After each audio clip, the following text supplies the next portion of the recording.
Kosovanyň paýtagty Pristinanyň polisiýasy ýurdun demirgadygyna serbazlygyny hasken syýasy ýytyar berýän ulalaşyga garşy protest bildirýän aktivistlere garşy tutsak etmek çarelerini gördi.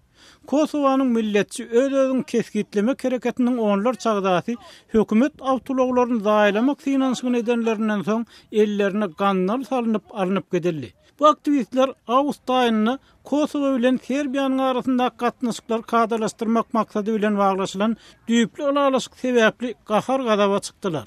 Milletçi opozisiýa egerde Kosowa bu ulalaşykdan çekilmese köpçüliklerin protestler gurnajagyny aýdyp gaýbat atýar. Gürjistanyň paýtagty Tbiliside adamlar 11 sentýabrda Birleşen Ştatlarda edilen terror hüjümleriniň 14-nji ýyl dönümini bellemek üçin ýygnandylar.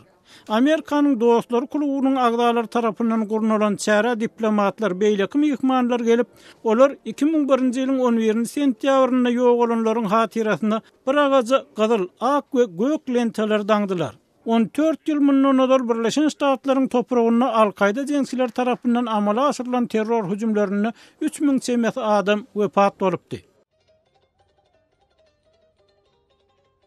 Kazakstanyň paýtagty Astanada Kazak döwletçiliginiň 550 ýyllygynyň hormatyna aýdym aýdalyp tans edildi. 3 günlük bayramçylykda gadymdan galan owadan milleşikler, bagyş sadanlaryň ustaatlygy görkezýär. Arkan tartyş ýarşyna, bürgütçileriň ýarşyna gatnaşýanlar özleri bäsleşip gurýar. Bu orta asyrlarda 1465-nji ýylda döredilen Kazak kanlygynyň ýyl dönümine bagyşlanyp geçirilýän ilkinji bayramçylykdyr. Siz täzelikler bilen tanyş boldunuz.